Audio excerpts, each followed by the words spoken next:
दुष्यंत जी, सबसे पहला सवाल मेरा यह है जो मैं मनीष जी से भी पूछना चाहता था, लेकिन पहले आपसे पूछ रहा हूं, क्या आप लॉकडाउन बढ़ाने के पक्ष में? क्योंकि हर आदमी अब यही पूछता है कि साहब और तो नहीं बढ़ेगा लॉकडाउन।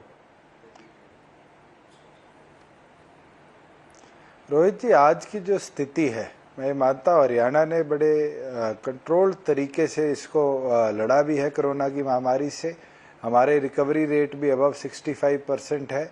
मगर जिस तरह के हालात दिल्ली में है और पिछले 2 दिनों से सोनीपत में, झज्जर में, फरीदाबाद में हमारे नए केसेस जो आए हैं, उनकी तमाम हिस्ट्री, कोई पुलिसकर्मी दिल्ली जाके आया है, ड्यूटी करके आया, इस तरीके से जो कम्युनिटी ट्रांसमिशन की हम बात कर रहे थे उसकी ओर कहीं ना कहीं दिखाई दे रहा है, जहां लोग कैरियर बनकर दूसरी जगह जाकर इसको स्प्रेड कर करा रहे हैं। मगर प्रॉपर लॉकडाउन खोलने के पक्ष में तो शायद आज देश का कोई भी व्यक्ति नहीं होगा, मगर फेस्ड लॉकडाउन खोलने के पक्ष में तमाम व्यक्ति हैं। आज हमने इंडस्ट्री को वापस नॉर्मल लाइफ पे लाने का काम किया। लगभग 15,000 के आसपास हमारी इंडस्ट्रियल लेबर आज अपनी फैक्ट्रियों में वापस काम पे जा रही है। जो हमारे ग्रीन एरियाज है, 8 जिले हमारे कोरोना मुक्त है, कहीं ना कहीं उसके अंदर हमें लाइफ को बैक टू नॉर्मल लाना पड़ेगा। और आज जिस तरीके से एमएचए के गाइडलाइंस आए हैं, हमें थोड़ी थोड़ी चीज़ों को खोलना पड़ेगा और देखते 3 तारीख तक क्या होगा। अगर 3 तारीख तक परिस्थितियाँ और सुधरती है, जिस प्रकार से हरियाणा प्रदेश के अंदर 274-75 केसेज में से लगभग 175 केस रिकवर हो चुके हैं, अभी 93 अंडर ऑब्जर्वेशन है। मैं मानता हूं अगर वो हम हरियाणा को कोरोना नेगेटिव बनाएंगे तो with in state, with in inter district जो ट्रांसपोर्टेशन है उसको हम शायद खोल पाए आने वाले समय में। मनीष सिसोदिया, लॉकडाउन बढ़ाना चाहते हैं कि खोल देना चाहते हैं?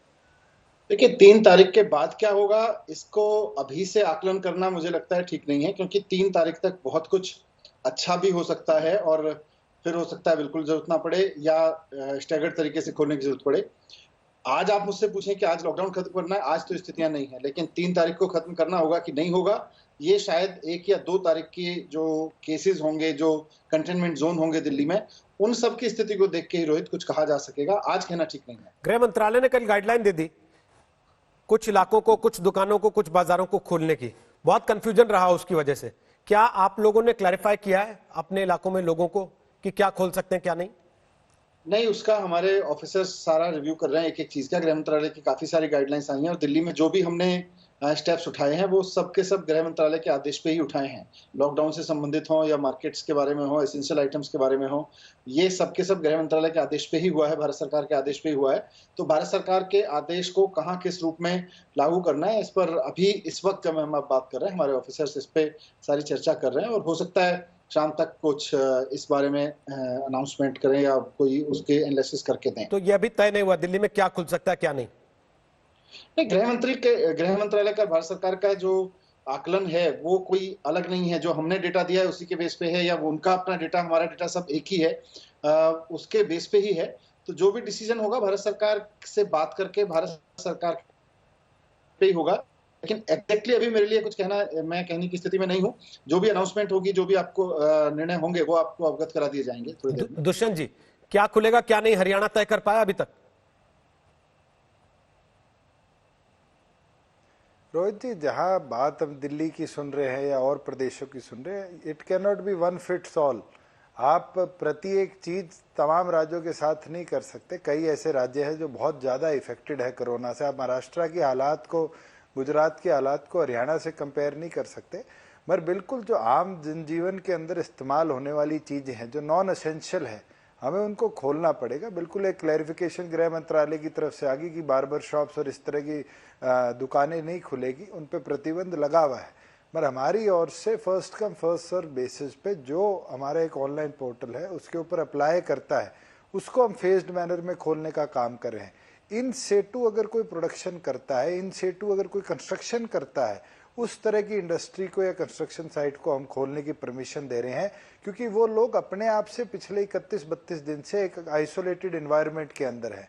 हमारे पास एक गुड़गांव में कंस्ट्रक्शन साइट है जो पूरे एक सेक्टर के अंदर है और उसके अंदर 1700 लेबर बैठी थी। आज वो 1700 में कोई कोरोना पीड़ित नहीं है। अगर होता तो आज 1700 के 1700 इफेक्टेड होते। हमने उसको परमिशन दी है। इस तरह से हमने 15,000 ऐसी साइट्स को हमने प्रेरित किया है, बड़ी कंपनीज को, कि वो अपने आसपास फैक्ट्रियों के धर्मशालाएं ले ले, वहां पर अपनी लेबर को इन हाउस रखे, इन सिटू वहां से अपनी काम कार्य को शुरू कराएं। मगर बिना इंडस्ट्री को रिवाइव करे, बिना लाइफ को नॉर्मल लाए, अगर हम इस लॉकडाउन को बढ़ाते रहेंगे तो कहीं ना कहीं देश की अर्थव्यवस्था पे भी एक बहुत बड़ा झटका हमें आने वाले भविष्य में देखने को मिलेगा। हमें लड़ना पड़ेगा कोरोना से भी, मगर कहीं ना कहीं इस इकोनॉमिक स्लोडाउन को आने से भी रोकना पड़ेगा, जो हमारे हजारों लाखों लोगों को कोई बेरोजगार ना कर दे आने वाले भविष्य में।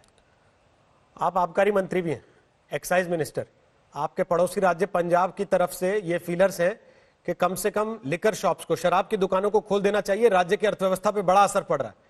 क्या आपको लगता है राज्यों के पास कमाई का और कोई जरिया नहीं है? रोहित जी, केवल मात्र अर्थव्यवस्था पर नहीं, आपको मैं हरियाणा का एक आंकड़ा शेयर करता हूं परसों सुबह तक का।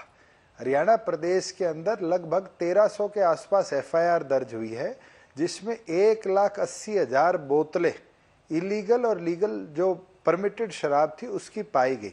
आज के अंदर 7,000 लीटर जो हम हथकड़ कहते हैं, जिसको देसी भाषा में लाहन कहा जाता है, वो हमारे प्रदेश में पकड़ी गई है। It might cause a medical problem in the future. केवल मात्र पंजाब अपने रेवेन्यू की तरफ मत सोचे कि आप सोचिए किस तरह का माफिया दोबारा प्रदेश में पैदा हो जाएगा, जो हमने 96 से 99 तक देखा है। मगर हमने ये निर्णय लिया है कि 3 तारीख से पहले हरियाणा प्रदेश में हम लिकर वेंड्स को नहीं खोलने का काम करेंगे। अगर एमएचए परमिट करेगा उसके बाद भी प्रदेश सरकार अपना निर्णय लेगी। मनीष सिसोदिया, आप पक्ष में? नहीं, मैं देखिए लिकर की सेल को सिर्फ रेवेन्यू के पॉइंट ऑफ व्यू से नहीं देखना चाहिए। मैं दुष्यंत जी की बात से एकदम सहमत हूँ। लिकर का कंजम्पशन कहीं एक और स्तर पर देखा जाना चाहिए, और अगर भारत सरकार परमिट करेगी तो निश्चित रूप से हम भी खोलेंगे, लेकिन ये सब 3 तारीख के बाद ही होगा, क्योंकि अभी भारत सरकार गाइडलाइंस में 3 तारीख तक लिकर शॉप्स को खोलने पे पूरी तरह से पाबंदी है। बाकी जिन शॉप्स को खोलने के लिए बात कही है, उसमें कितनी खोली जा सकती हैं, कितनी नहीं खोली जा सकती हैं, उस पर विचार चल रहा है। लेकिन लिकर का तो अभी सवाल ही नहीं है, क्योंकि 3 तारीख तक भारत सरकार ने भी पूरी तरह से इस पर पाबंदी लगा रखी है। दुष्यंत चौटाला, एक आखिरी सवाल है। गेहूं की खरीद का मौसम इस समय चल रहा है और आड़ती आपके यहां काफी नाराज दिख रहे हैं, क्योंकि उनको लगता है कि सरकार ई ट्रेडिंग करके सीधे सीधे किसानों से फसल खरीदना चाहती है और उनके रोल को खत्म करना चाहती है।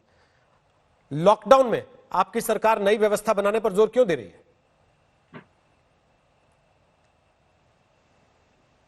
शायद दुष्यंत तक हमारी आवाज नहीं पहुंच रही है। बहरहाल बहुत बहुत शुक्रिया दुष्यंत चौटाला और मनीष सिसोदिया, आप दोनों का आज तक पर आने के लिए।